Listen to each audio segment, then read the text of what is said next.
This defendant, Kodie DiDiego, is charged along with 21 other co-defendants in an ongoing RICO investigation that is being worked by our office, the Bibb County Sheriff's Office, the United States Secret Service, the IRS, and probation.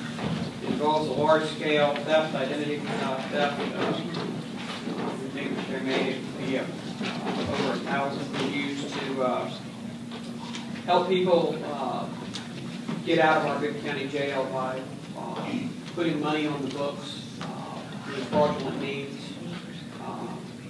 This individual, Mr. DiDiego, is tied up into it. Mr. DiDiego is 21 years old. His only previous brush with law enforcement was when he was arrested for a fray in Houston County. That was dismissed.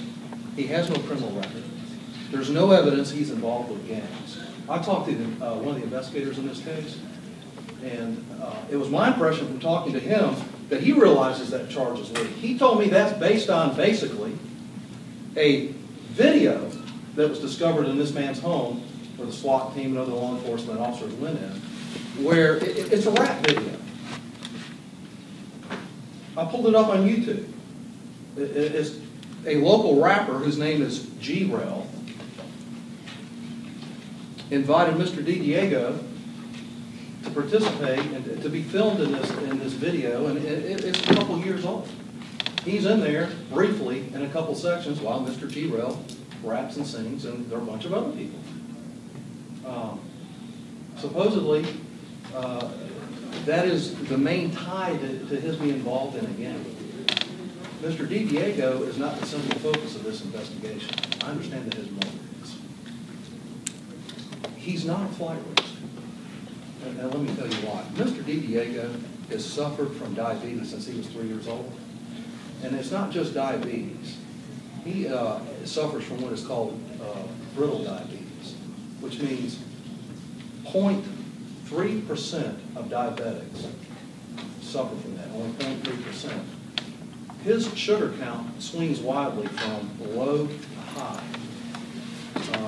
Brittle diabetics require almost constant attention.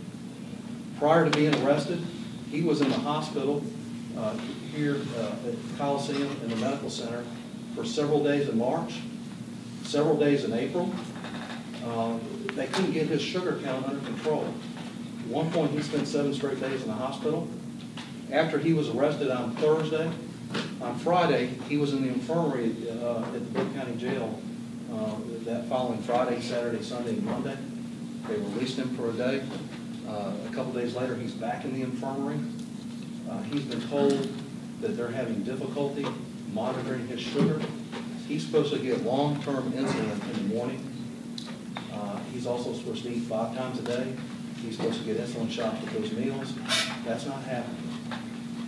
There were several gang paraphernalia items found in his house, along with said firearms, along with, as Mr. Bushway mentioned, the video. Known gang members in that video documented by our gang unit. Data storage drives that are currently being analyzed that show how the operation was going on to steal credit card numbers. Computers, cellular, telephones, flash drives, surveillance systems, documents, ledgers, notebooks containing the identity and credit card information of numerous victims, as I said, were several hundred. We're probably going to go over 1,000. The documentation shows that he is an associate of these gangs, no matter what Mr. Bushway says. As far as his medical condition, that there is a medical facility at the law enforcement center, and if his condition required such, he would be hospitalized.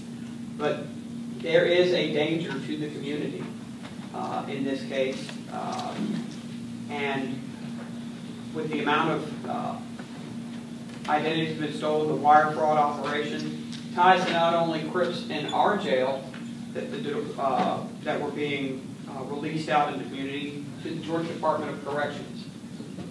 This is probably one of the largest cases I've ever seen. I'm inclined to deny the bond at this point. But I'll give you another run at it. I've got some concerns. I'm going to give the state a little bit of time, let you have a little bit of time to flesh this out a little bit more, but I'll certainly give you another run at it. But at this point, we're going to deny bond we'll see what happens in 30, 60 days, and where we can find appropriate. Thank you. All right. Thank you.